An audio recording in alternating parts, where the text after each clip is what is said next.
that is who is presenting most of the presentation. We also have a C3, which is all educational. All of the educational stuff here today is sponsored by that part of our organization. Anything political is coming from the Institute for Legislative Action, and all that stuff comes later.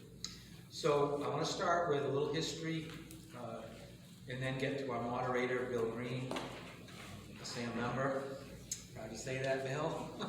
I want a little history. Back a few years ago, when Governor Mills first took office, there was a very controversial, very sad shooting event at a school in another state. And at the time, there were a number of bills that had come forward that had been before the legislature many times and really gone nowhere. So I went to the governor and said, Governor, I do think there are some things that can be done. The creation of the Maine School Safety Center, safe storage, the yellow flag law that came into existence, a number of things that I think both sides could come together on. And throughout that process, we introduced legislation, and some of the sponsors are here, Representative Corey, Senator Shambo, and others, and I think Tom Tyler, our president, was involved in some of that. So we embarked on creation of some of the things that you'll be learning about today. So I'm going to turn it over to Bill, who will moderate today. As people are coming in, I may stop the event a little bit just to introduce themselves. If there are any legislators who are here, can you please introduce yourselves? I'm Representative Chad Perkins. I represent District 31, which is Dover, Foxtrot. Okay, perfect. And the reason why I asked that, we actually have to report that to Maine Ethics Commission when we're communicating with legislators on issues of the legislature. So I'll write that down, and that's why. The director of the Maine School Safety Center, Jay Shapiro, come on up and give him a spiel. The most interesting part of his background, I think, is that he was a state trooper for 20 years. So a lot of us have probably met him.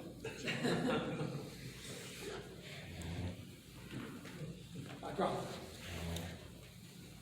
We will take some questions during his presentation. If there are questions, just raise your hand.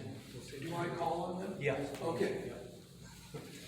So, thank you. It's great to be here today. I'm Jonathan Shapiro, and I am the director of the Maine School Safety Center. And I have my counterpart, Robert Susie, sitting in the back row there for support and to answer any questions that I can answer. It's great to be here, and it was 29 years with the state police. Not that I was counting at all, but it was 29 great years with a lot of really good experience, a lot which have helped inform the position that I'm in today, because I did a lot of work with juvenile justice, juvenile mental health issues, and school safety during that time. So it was time well spent, and the state of Maine is still receiving the benefits of that experience. So it's been great. The Maine School Safety Center is a fairly new office within the Department of Education. You heard some of the history that was just spoken to. The department actually got a fairly large grant to help schools develop their emergency operation plans back in 2019. And myself and Robert were hired to help manage that grant. And at the same time, the initiative to look into a school safety center was underway. And my independent research while I was waiting to actually start the job, I looked into that and really thought that was one of the best ways for the state of Maine to support school safety was through a school safety center. So, you know, I certainly supported that. I wrote a report that supported that. The DOE supported that, and the legislature obviously supported that, creating the office within the Department of Education. And then a year later, we actually codified that in the statute, which created the purpose of the Maine School Safety Center and the various lanes of services that we would provide to our schools. Predominantly, what we provide is training, guidance, and technical support to our schools. So we currently don't, we can, and we do it upon request, but what we really do is educate the school in a holistic approach to school emergency management. I mean, we're just talking about school shootings, as tragic as they are, and they are tragic, and they should not happen, but they have a tendency to suck all the oxygen out of the room, and that's the one thing that we focus on for school safety. And school safety is much broader than that. There's a lot of dangers to our schools, and we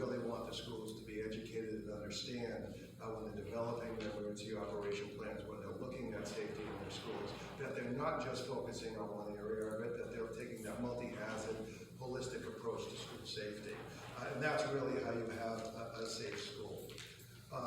So we started, I was hired, Robin and I were hired in January of 2020, and predominantly to manage the grant and then to build out the Maine School Safety Center. And then 2 months later, COVID struck. So we really spent a lot of time addressing those issues. The Maine School Safety Center was actually put in charge of researching and developing the dissemination of personal protection equipment to our schools. So that took a significant amount of effort to research that, determine what schools needed, how fast they'd go through those materials, and then working with our other state partners really created a ordering and dissemination a purpose for hundreds of thousands of PPE to our schools during that time. The reason why I mentioned that is we learned quite a bit during that, because we also had to work very quickly to develop relevant trainings to our schools on infectious disease and what does school safety look like in a remote environment or while you're under a crisis situation. And what that did is that showed me very quickly my traditional thought process of providing education and training to schools was just this way, standing up and delivering. But what I found is when we were putting on remote trainings, we were having anywhere from 50 to several hundred people attend these trainings. And they showed up regularly, so clearly we were giving them something that they were interested in. But even I realized very quickly that if I wanted to reach a lot of people very quickly, that the online environment really was the way to do that. And the reason why that's important is because one of our main efforts for schools is creating a Maine School Safety Specialist program, which is a combination of both our emergency operation planning lane of service and our training lane of service together, that has created a very concise but impactful school emergency management training for our schools. This is a training that's free of charge. Any school staff person can take this training, and it basically walks them through what is the current best practices in school safety. And this is a partnership between us and the community college system, where we use certainly their resources, their learning management system, and we have transcripts of the people that have gone through, and we have a badging process for people that go through this, and we're able to provide them with obviously contact hours and continuing ed hours, and eventually we'll be providing college credit for the courses that they take in this. And what this does is it takes a school staff person and trains them to a degree where they become a school safety specialist in their school, so they can provide that lens in their school during training when they're creating their emergency operation plans, what actually is nationally accepted practices currently, because just people in the profession or people that aren't up to date on that, it's like any profession, evolves over time. So this gives them the best practices that are currently available, and it informs their school and their school administrators on what the best practices are. And it's also designed to help those administrators write these plans, because one of the biggest barriers to schools having a holistic emergency operation plan is it's a lot of work, and you have to have a certain baseline knowledge to do that. And oftentimes what we find is the administrator tries to do that either singularly, or they feel they have to do it singularly, and the product really isn't as good as it should be, through no fault of anybody's other than just time and knowledge and education in that specific area. So our goal is to train at least one person per school district, if not school building, in this program. So we have a pretty saturated education system in the state of Maine, where there's all these individuals that have a high degree of training in what a school emergency management actually looks like, and what is nationally accepted for best practices. And we teach to the FEMA guidelines on developing emergency plans, and this is in collaboration with, of course, MEMA. We consulted with them to make sure that is the standard, and we're on the same sheet of music in regard to that. And this program was delayed because of COVID, but we launched it about 2 months ago, and it's designed to put anywhere from 20 to 50 school staff through it at a time. And we currently have a waiting list going out to about August of staff that want to take this training. So we put through our first cohort of about 25 people, very positive feedback on that. We have our second cohort going now that filled up in 3 days, that people that want to take this training. And like I said, we have a list of people that want to take this right through the summer, which again is a credit to our school staff and safety stakeholders that are very interested in that training. And I meant to say, I'll take any questions at any time during this, and I know there'll be time at the end for questions. So that really is the backbone of the School Safety Center right now. It's designed that all of our different services that we provide will have an educational component to it, which again, over time will be free. It will be something that's sustainable and something that will be consistent. One of the challenges with school safety and other issues that we try to implement in our schools, obviously, is that when either funding runs out or administrations change or school administrations change, the effort that was underway kind of fizzles out because it's not a consistent effort going forward. So this really would provide that external, consistent training in school safety. We're going to do the same thing for restorative practices.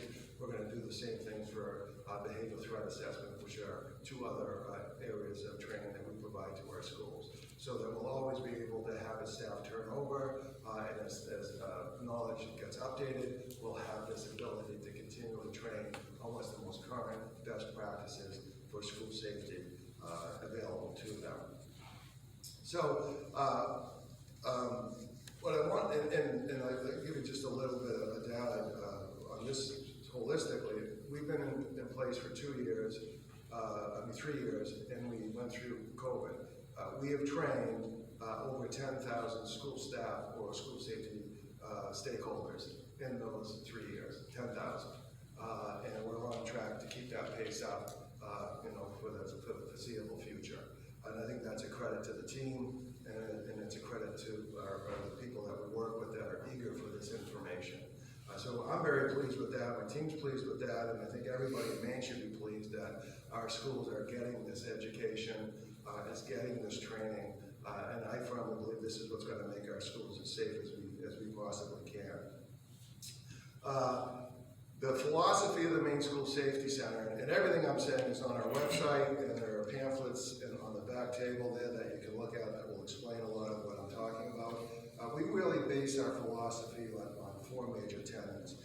We look at a systemic approach to school safety, meaning what are the underlying issues that drive risks to school safety. We take a public health approach to school safety, meaning we look at what the data says, what are the causal factors, and what is the best way to combat school violence and dysregulative behavior from a very foundational perspective. We look at a pragmatic approach to school safety. And the reason why pragmatic is important is basically a common sense approach to school safety. You don't need a huge fiscal note to make your school safe. It's good to have, and it's great to spend if you have it towards that end, but you don't have to have a whole lot of money to make it safe. Lock your doors, number your rooms, secure your entranceways with aesthetically pleasing barriers so someone can't drive through. It's a safety lens that you look through. Make sure you have a positive school environment. That goes a long way for school safety. Make sure every child in that school has one caring adult they can talk to if they're in trouble or if there is something of concern. Because every act of violence in a school, every school shooting that's been studied, somebody knew about that and somebody failed to talk to somebody about it, tell an adult or a responsible party that this was going to happen because they didn't feel that there was that communication pathway there. So if you want to prevent school violence, and that's one of our other tenets, which is a preventative approach, make sure that all of your students have someone that they feel comfortable talking to, because that will prevent school violence from happening. That doesn't cost a lot of money. It's just the way that you do business, and it's the environment that you create within your organization. So that's hugely important. So pragmatics, common sense solutions that don't necessarily cost a lot of money, but certainly go a long way to making your school safer safer. We also look at a culture of safety and inclusion, again, for that same reason. We want to make sure that everybody in that school feels welcome and wanted, and they feel part of that community. Because if you're part of that community, you care for that community, you're not necessarily going to act in a harmful way to that community. And collaboration. You know, the old saying is you don't want to be exchanging business cards at the scene of an emergency for those that are responding. You want to have that relationship beforehand. You want to know what your stakeholders are going to be doing when they come in for an emergency, and you want to have a relationship with them.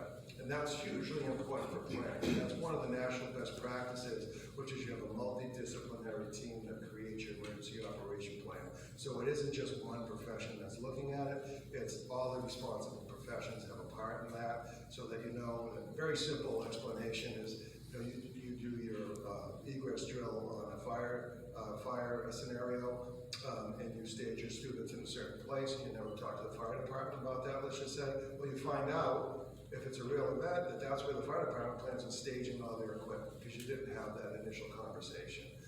So very, again, pragmatic, very simple conversation about what's the best way to do this, what are you going to do when you arrive, and where we're going to put our students. Hugely impactful, very important for school safety and for the efficient response of everybody involved. So if you have that conversation when, you know, the backside of your building's on fire, I think that's a problem. If you have it while you're writing your plan, then that's a real good solution, right? So very simple actions pay significant dividends on that. So a couple things. We have, what services do we provide? We have an expert in school emergency management, and I say that specifically, school emergency management, because it's different than emergency management. Emergency management, we have local, county, and state emergency management, and their lens is an emergency management lens, but schools are a unique organization with a unique demographic. And on one side, it does not fit all for schools. Every school is unique, and you have to acknowledge the fact that the demographic in the school is our youth, right? When you approach emergency planning, you have to take that into account. What is the best way to make your school safe and also accommodate the special needs that we have for the demographic that's in there, which is our young people.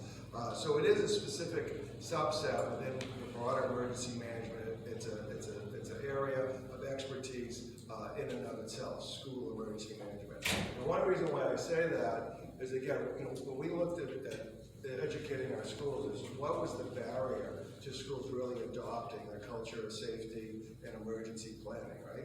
Well, educators are educators. They're trained as educators. That's the background. That's the lens through which they view the world. And then we ask them, well, now you have to make your school of X number of students fall within the realm of emergency management, and you have to now become an emergency management expert. That's a tall ask for anybody. So the charge to my team was, well, how, and this is something that came resoundingly across on the calls that are on with my peers around the country. Everyone was having the same problem. They're bringing the schools to the water. They're not necessarily drinking. They can't figure out why. Well, first of all, you're talking emergency management speak, NIMS, ICS, and all this other stuff that nobody else knows anything about unless you're in the weeds of that. And you wonder why you're not keeping people's attention on these things. So when we developed the School Safety Specialist Program, what we looked at was we created a team, multidisciplinary team, with educators involved, and we asked, how would this resonate with you? How do we get through and impart this knowledge to you in a way that you understand? And the first thing we found out is we're starting way up here, because we all have 30 plus years of this type of experience, and we're talking to somebody or trying to teach to them as if they have this experience and they don't have a frame of reference. So we really took our training down to the very basics that somebody that doesn't have a strong background in this can understand. And then we have time. Time is a barrier, right? Our teachers and our educators are maxed out, particularly from COVID and the ramifications of COVID, and just on a good day, they're all busy. So how do you squeeze that time in to take this training? That's why we made it asynchronous. That's why we made the modules very short, but hugely impactful. And that's why we created the system the way we did, so that they can take that training at their leisure, at their convenience, in small bites, and then get support and ask questions to learn about it. And I think we hit the sweet spot, because the feedback we got was just that. These are manageable, they're understandable, I understand them from the knowledge base that I'm at, and we don't expect the world of them. What we do is we create that relationship with the people that are trained, to our experts that are on our team, so that at least they now know what they don't know, which is huge. So they realize when they go back to their schools, if there are deficits in there, oh, this is a problem. They may not know how to fix it, but they know we're gonna reach the expert and they have that relationship, so they give us a call and we work with them to fix that. And that's been hugely successful. Again, nationally, people are very interested in this model because of the resistance that they're getting in their own programs, and the fact that our program is really, there's a waiting list to get into it. So, and that's the same thing when we talk about behavioral threat assessment, which is another area of service. We train over 1,300 school staff and safety stakeholders in the state in behavioral threat assessment, which is an evidence-based methodology of vetting when someone makes a threat of violence, whether or not it's substantive, meaning that it could really actually happen, or whether it's transitory, meaning there's really no way this is going to happen. If you have a fourth grader saying they're going to blow up the school with an atomic bomb, that may not happen, right? But if you don't have this methodology in there, it basically is a one-size-treats-all, and it's, the Goldilocks rule. You don't want to treat a threat more severely than the information warrants. You don't want to underplay it and discard it. You want that sweet spot where it's just right, where you actually take a contextual look, following an evidence-based methodology. Is this really a threat to the school? And then how do we approach, what's the corrective actions that would take place? And this is where you don't have that person, that student that makes a transitory threat, gets suspended for 10 days for no reason, because there's no way they were going to carry this out, and you have the person that's making in-depth plans on how they're going to cause harm to the school actually gets corrective actions that are appropriate for that level of threat. This has been hugely successful. We have a waiting list for all of our trainings. We're fortunate to be able to carry this on because we got a grant from the BGA, Grant Bureau of Justice Administration grant, to continue our trainings on this. And as I said, we've been operationalized this 2 years ago. We trained over 1,300 school staff and school safety stakeholders, and we have waiting lists for trainings into the foreseeable future. And the feedback that we've gotten is, again, I got a call today on the way up here with a school that had a very serious threat, and they were working their way through using the system. So it certainly paid dividends, and it certainly made our schools much, much safer. We also provide a restorative practices training to our schools. This is a newer service that we've had. Our goal is to create, again, training and coaching for the schools to implement those. And for those of you that don't know what restorative practices is, and this is coming from the state trooper, because a lot of times people think this is a soft, squishy way of dealing with bad behavior. It really is not. It's meaningful accountability through a learning process for our youth. It's not a get out of jail free card. Quite frankly, most of the time, if you go through a process like this, the repercussions of it for the youth is much more serious than it is if they went through the traditional juvenile justice system. And the tenets of restorative practices really is that you have to, it's a voluntary system, and if it doesn't work, there's other traditional methods to go through, but you admit what you did was wrong, which you never have to do in the criminal justice system. You have to make it right in a meaningful way, which you never have to do in the criminal justice system. You pay the fine and do the time, but you never have to make it right. And you have to build your way meaningfully back into the community so you can integrate back in. This is specifically good for our youth. It really is, because everybody makes mistakes. I would venture to say, I'm not going to ask the question, but I think if we all look back in our minds, when we were young people, did we do anything stupid? Or if we got caught, what would have happened, right? So, what is a good method of dealing with mistakes and wrongdoing, and particularly that youth demographic that actually teaches a lesson and doesn't ruin their lives forever? So when it's appropriate, restorative practices really does a very good job at that. And it also does exactly what I said before, is it doesn't isolate a youth that made a mistake, it doesn't ostracize them from the school community or the greater community, and it brings them back in as long as they work their way to do it, right? So you now don't have someone that feels that they've been disrespected, rightly or wrongly. They don't have a chip on their shoulder. They're not angry at the school or the community. And all of these markers are what? These are markers for someone that wants to act out violently. It actually does everything it's supposed to do to combat that and to bring that youth back into the fold, so to speak, back into the community in a meaningful way. So I'm an advocate of that. I've been an advocate for that for a long time. And if it's done properly, and that's the key, if it's done properly, it works very, very well. And I think, and I know it will make our schools safer if we implement that. And then lastly, we were given the opportunity to take over student transportation. So that's our newest member of our team that came over, is student transportation, busing, which is big challenges now, obviously, if you read the papers, with getting buses and drivers and everything else.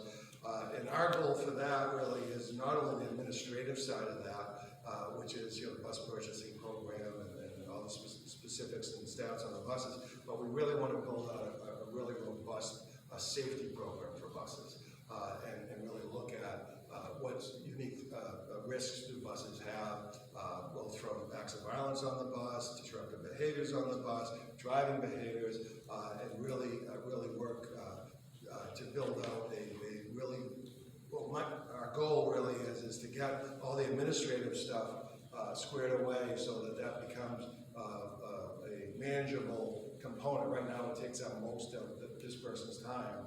I want to get that part manageable so that we can really delve into the school bus safety issue on all the things around the buses, bus crashes, bus driving, incidents on the bus, how do they fold into the emergency operation planning of the school, all that stuff. So that's a work in progress right now. So I don't know where I am with time, but I'm certainly happy to answer any questions if there are any. I just had a quick question. I like you have the kids admit what they did, they have to make it right with the school, and they have to or with the community, and then get back into the school program. Is that available to any student regardless of the incident that they're involved in? Or is there kind of a cutoff where if you kind of crossed over a certain line, that would not be available to you? Yeah, so that in places where this has been implemented, and there's a lot of this in our schools now, but again, one of the things that we have, because we're very much a local control state, right, and there really hasn't been a state infrastructure to support this until recently, is that everybody kind of does it a little bit differently, and there are some philosophical issues with restorative practices and how that's in place. But where it's done properly, you would have basically, you flesh that out to begin with and have that definition there. We will hear all cases up to this level, and it also is based upon the expertise of those that are practitioners in that, right? So if it's a serious, you can do restorative practices all the way up. The model I really like and advocate for is a safety net model where you can go back and forth between the restorative method and you can go to the criminal justice system. So back and forth, and it's done properly. So let's just say you get a youth that does something quasi-serious, theft or criminal mischief, damage to property, that significant dollar figure, and they agree to go through this process, and you get into it, and all of a sudden they say, no, I'm not cooperating with this, I'm not going to do this. Well, you still have a criminal charge hanging over their head, or you can institute one. They go that route. That's their choice. You want to go this route, or you go that route. And if you do it properly, they can go back and forth at every stage. There are models that do that. I think that's a great model because both systems shouldn't be mutually exclusive of each other. They should support each other. And like I said, it's not a get out of jail free card. All the way up to the end of it, where usually at the end of a restorative process, there's a contract that the offender will do X, Y, and Z, right? Well, if they don't do that, they didn't fulfill it, we dust off the criminal charge and you go back in the system. The problem generally is, though, and again, by juvenile justice system, for a variety of reasons, I'm not going to get into that, but most of the time they will get the contract, and how to make it right is generally more strict than what they would get going through a traditional process. So that's why I think, number one, it's important that these two things work together, but also why you have that option of really being able to do that And generally, my experience, and we've had really good programs, most of the kids, the vast majority, actually follow it all the way through. What kind of stuff are you dealing with? Dealing with threats mostly, or what mostly are schools dealing with right now? So there's there's a huge mental health issue with our youth right now, and there's all kinds of theories on why that is. I haven't been able to crack that nut. What we know is we have a problem with that, and if you know that, then that drives certain problems, obviously, right? So that's a huge issue. We certainly have a substance abuse issue, which is very serious, and that has all its associated risks and problems with it. I think there's after post-COVID and whatnot, there's just a general unrest which is out there, both in the school staff and school students because of what everybody's gone through, which is a challenge to get back to normal. Get back to that community, get back to everybody operating the way we used to, so to speak. So there are significant challenges out there, and I'm just going to say it, but I do believe that social media for our youth is not doing us any favors. I think that attachment to cell phone and that ubiquitous access to the worldwide net for uninformed minds is a huge problem. And that drives other things. That drives lack of sleep. That drives bullying. That drives insecurities. We have all data that shows that youth that are attached to that World Wide Web on a 24/7 basis, it really does not do a good. No, I wouldn't say all of them. Some, I guess, can navigate it, but the vast majority don't navigate that very well. And they're exposed to a lot of things they probably shouldn't be. And again, foundationally, right? If a child isn't well rested, they're not going to behave well. I don't behave well if I'm not well rested, right? If a child isn't well nutrition, right? We have a person that works with us, which is a child nutrition insecurity expert, to make sure that kids have the food that they need. If you want to save school, give the kid a burger. It's simple, it's pragmatic, but think about it. If the child has not eaten and has not slept, and they're in that classroom, what are the chances they're either going to learn something, what are the chances they're short-tempered, what are the chances that they're going to act out, right? I mean, that's just common sense. So, make sure the kid's fed, try to make sure that they're sleeping well, and for God's sakes, limit the amount of time they're spending on the internet. We're going to get to the next part of this in just a second. I do have one more question. There will be another opportunity when the next presenter is done to ask further questions of both. There are going to be 3 programs that are talked about. I do have one more question. Like the United States, there's a serious divide between urban and rural areas in their access to resources for mental health and for school security. There's just, urban areas have a lot of money, really, to help pay for their schools and their services. So is there some attempt to try to bring some sort of equality to the rural areas in access to mental health in particular? Absolutely great question, and I spent the last 2 days just on that topic. And we are working because with Maine CDC, with Maine DHHS, there is a lot of funds that are still available out there, and they are building out a lot of services to attach our youth in our schools to these services. Right? It's kind of what we're going to work towards. Really, is to really work cross-agency. So all of the programs that the School Safety Center is advocating for and putting in place are really, when you boil it all down, despite what the specific issue at hand is to recognize a kid at risk at the earliest possible stage, document what's going on appropriately, make sure that's referred to a person that knows how to handle that problem, connect that youth to services, and then follow up and make sure those services are working. And I'm a stickler on that because I've seen too many youth be attached to services and they think it's done and those services aren't working because it's not the right ones for the kid. You got to make sure those services are working, that the concerning behavior isn't continuing. Well, that connection to services is huge, and if we're putting a behavioral threat assessment, and really is behavioral threat assessment and management, which is what's driving that behavior, why did that youth make that statement or that threat? Generally, there's a gap in services or a gap in needs what that youth has. How do you connect that youth to those services? If you don't, the behavior is not going to change, right?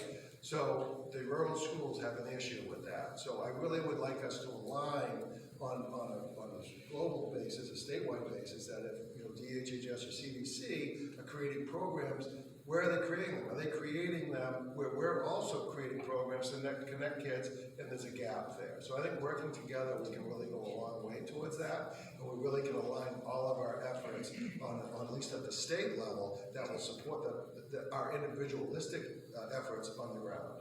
Because I'm really concerned, and it's counterintuitive, counterproductive for us to create these programs and then not be able to connect our kids to services. It's the same thing with restorative practices. Generally speaking, if a child acts out in a violent way or in an antisocial way, there's something driving that behavior, and you have to correct that behavior, and you do that through the connection to proper service. It could just be a mentor. I mean, but you have to have that ability, big brother, big sister, you have to have that ability to do that. And I think it's incumbent upon us at the state level where we're at, where we're pushing these programs, to work together, to make sure our resources are aligned, and to make sure that when the schools are adopting these programs, that they have access to these services, our youth have access. Thank you. Thank you.